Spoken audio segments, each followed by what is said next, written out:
तो सबसे तमाशा श्री राम का लक्ष्मण को राजा ईल की कथा सुनाना। ईल को एक एक मास तक स्त्रीत्व और पुरुषत्व की प्राप्ति। लक्ष्मण की कही हुई यह बात सुनकर बातचीत की कला में निपुण महातेजस्वी श्री रघुनाथ जी हंसते हुए बोले, नरश्रेष्ठ लक्ष्मण, वित्रासुर का सारा प्रसंग और अश्वमेध यज्ञ का जो फल तुमने जैसा बताया है वह सब उसी रूप में ठीक है। सुना जाता है कि पूर्व काल में प्रजापति कर्दम के पुत्र श्रीमान इल बाह्यकृत देश के राजा थे। वे बड़े धर्मात्मा नरेश थे। पुरुष से वे महर्षि भूपाल सारे पृथ्वी को वश में करके अपने राज्य की प्रजा का पुत्र की भांति पालन करते थे। सौम्य रघुनंदन परम उदार देवता महागणी दैत्य तथा नाग राक्षस गंधर्व और मनस्वी यक्ष ये सब भयभीत होकर सदा राजा इल की स्तुति पूजा करते थे तथा उन महामना नरेश के रुष्ट हो जाने पर तीनों लोगों के प्राणी भय से थर्रा उठते थे। ऐसे प्रभावशाली होने पर भी बाहिक देश के स्वामी महायशवी परम उदार राजा इल धर्म और पराक्रम में दृढ़ता पूर्वक स्थित रहते थे। उनकी बुद्धि भी स्थिर थी।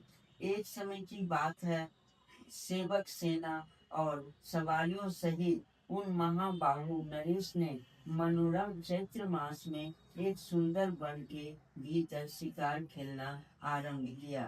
राजा ने उस वन में सैकड़ों हजारों हिंसक जंतुओं का वध किया, किंतु इतने ही जंतुओं का वध करके उन महामनुष्य नरेश को तृप्ति नहीं हुई। फिर उन महामना तीर के हाथ से नाना प्रकार के 10,000 हिंसक पशु मारे गए। तत्पश्चात वे उस प्रदेश में गए जहाँ महासेन स्वामी कार्तिकेय का जन्म हुआ था।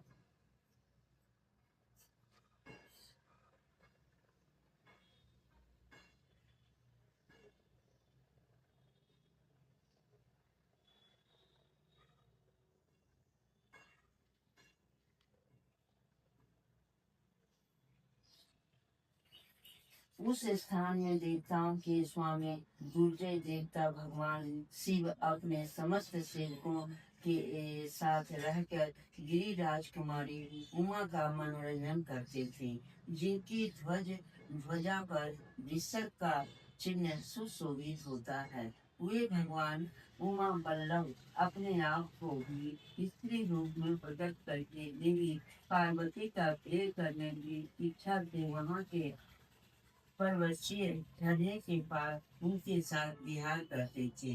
उस वन के विभिन्न भागों में जहाँ जहाँ पुल्लिंग नामधारी जंतु अथवा वृक्ष थे वे सब के सब स्त्रीलिंग में परिणत हो गए थे। वहाँ जो कुछ भी चराचर प्राणियों का समूह था वह सब स्त्री नामधारी हो गया था। इसी समय कर्दम के पुत्र राजा ईल सहस्रों हिंसक पशुओं का वध करते हुए उस देश में आ गए। वहां आकर उन्होंने देखा सर्प पशु और पक्षियों सहित उस वन का सारा प्राणी समुदाय स्त्री रूप हो गया है। रघुनंदन सेवकों सहित अपने आप को भी उन्होंने स्त्री रूप में परिणत हुआ देखा। अपने को उस अवस्था में देखकर राजा को बड़ा दुख हुआ कि यह सारा कार्य उमा बल्लभ महादेव जी की इच्छा से हुआ है। ऐसा जानकर वे भयभीत हो उठे। तदंतर सेवक सेना और सवारियों सहित राजा जटाजुट धारी महात्मा भगवान नीलकंठ की शरण में गए। सब तब पार्वती के साथ विराजमान वरदायक देवता महेश्वर हंसकर प्रजापति पुत्र ईल से स्वयं बोले, कर्दम कुमार, महाबली राजर्षि, उठो उठो, उत्तम व्रत का पालन करने वाले सौम्य नरेश, पुरुषत्व छोड़कर जो चाहो वह पर मांग लो। महात्मा भगवान शंकर के इस प्रकार पुरुषत्व देने से इनकार कर देने पर स्त्री रूप हुए राजा ईद शोक से व्याकुल हो गए। उन्होंने उन सूरश्रेष्ठ महादेव जी से दूसरा कोई वर नहीं ग्रहण किया। तदंतर महान शोक से पीड़ित हो राजा ने गिरिराज कुमारी उमा देवी के चरणों में संपूर्ण हृदय से प्रणाम करके ये प्रार्थना की, संपूर्ण वरों की अधीश्वरी देवी आप माननी है, समस्त लोगों को वर देने वाली है। देवी आपका दर्शन कभी निष्फल नहीं होता, अतः आप अपनी सौम्य दृष्टि से मुझ पर अनुग्रह कीजिए।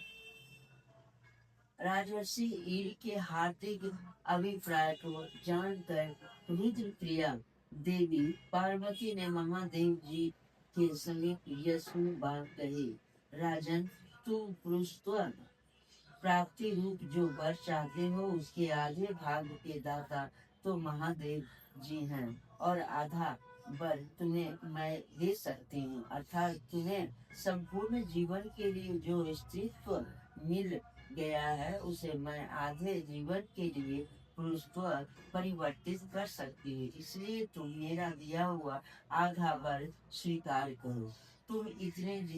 तुम जितने जितने काल तक स्त्री और पुरुष रहना चाहो उसे मेरे सामने कहो।